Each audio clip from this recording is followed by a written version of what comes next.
हरि ओम् नमः सर्वेभ्यः। अद्य श्रीमद्भगवद्गीतायाः षष्ठं दिनम्। अस्तु, अग्रिमः श्लोकः।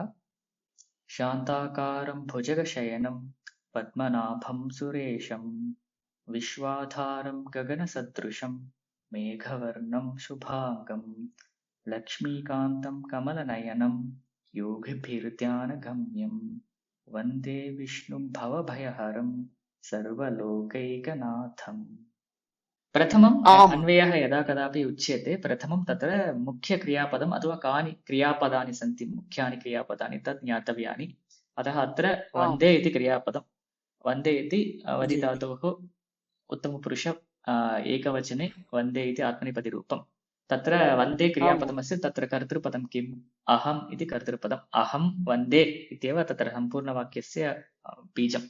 अहं वन्दे। आम् पुनः अहं किं वन्दे, कं वन्दे? अहं विष्णुं वन्दे। अहं विष्णुं वन्दे। इदानीम् अन्यानि सर्वाणि पदानि अपि तस्य विशेषणमेव। उदाहरणम् विशेषण अहं शान्ताकारं भुजगशयनं पद्मनाभं सुरेशं विश्वाधारं गगनसदृशं मेघवर्णं शुभाङ्गं लक्ष्मीकान्तं कमलनयनं योगिभिर्ध्यानगम्यं भवभयहरं सर्वलोकैकनाथं विष्णुम् अहं वन्दे। So this is how you are to do the Anvaya. अत्र शान्ताकारं शान्तः आकारः यस्य सः शान्ताकारः तं शान्ताकारं भुजगशयनं भुजगः शयनं यस्य सः भुजगशयनः तं भुजगशयनम्। अत्र भुजगशब्देन तत्र सर्पः ज्ञायते। पुनः भुजगशब्दं पश्यामश्चेत् तत्र भुज नाम वक्रम् इति अर्थः। वक्रमार्गेण गच्छति इति भुजगः इति सर्पस्य अपरनाम। अतः तद् तादृश भुजगः एव शयनं यस्य सः भुजगशयनः तम् इति भुजगशयनम्। अनन्तरं पद्मनाभं पद्मं नाभौ यस्य सः पद्मनाभः तम् इति पद्मनाभं। सुरेशं सुराणाम् ईशः तम् इति सुरेशं। पुनः अत्र अहं पृथक् समासनामानि न वदामि, भवन्तः जानन्ति इति कारणेन। पुनः विश्वाधारं विश्वस्य आधारः तत्पुरुष षष्ठी तत्पुरुषः तम् इति विश्वाधारं। गगनेन सदृशः गगनसदृशः तृतीया तत्पुरुषः। मेघः मेघस्य वर्णः इव वर्णः यस्य सः इति मेघवर्णः तम् इति मेघवर्णम्। शुभानि अङ्गानि यस्य सः शुभाङ्गः तम् इति शुभाङ्गम्। लक्ष्म्याः कान्तः लक्ष्मीकान्तः तं लक्ष्मीकान्तम्। पुनः कमलं वा कमलेयो वा नयने यस्य सः कमलनयनः तं कमलनयनम्। पुनः ध्यानगम्यं ध्यानेन गम्यः तृतीया तत्पुरुषः ध्यानगम्यः तम् इति ध्यानगम्यम्।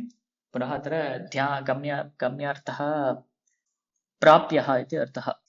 सः प्राप्तुं शक्येत इति तत्र अर्थः। ध्यानेन सः प्राप्येत इति तत्र अर्थः। पुनः योगिभिः योगिनां ध्यानेन योगिनः तं प्राप्नुवन्ति इति तत्र अर्थः।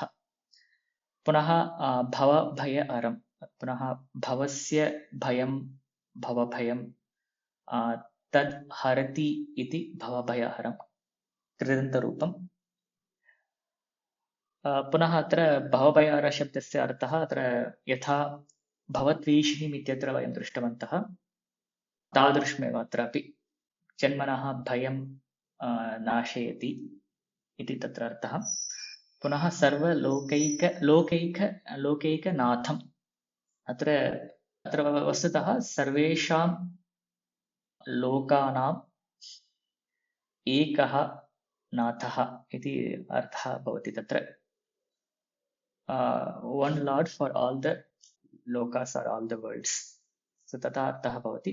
अत्र सर्वे लोकाः पुनः तत्र सर्वलोकाः कर्मधारयः। एकः नाथः एकनाथः कर्मधारयः। सर्वलोकानाम् एकनाथः पुनः षष्ठी तत्पुरुषः सर्वलोकैकनाथः तम् इति सर्वलोकैकनाथम्। पुनः एतत् सर्वं विष्णुपदस्य विशेषणं भवति। I think we understand the meaning right now. So पुनः श्लोकः।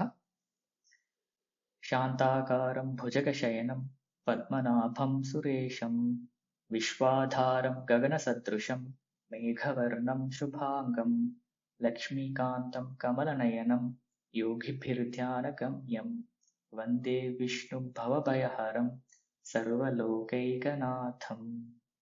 महोदय शुभाङ्गम् इति शुभानि अङ्गानि अङ्गानि शुभानि इत्युक्ते अर्थं किं वयं न अङ्गं नाम अवयवः, पार्ट, लिम्ब. शुभानि अङ्गानि नाम one who has beautiful or charmful शुभानि इत्युक्ते अत्र सुन्दरता इति सुन्दराणि अङ्गानि, तथा auspicious also it also means. अस्तु. Thank you all for watching this video online. If you want to join these live sessions and if you meet the prerequisites of this course, you can register using the link given in the description. If you have any queries or if you have any comments, you can drop in the comment section below. If you like this, please share this with your friends and others, and let us meet in the next session. Dhanyavadaha.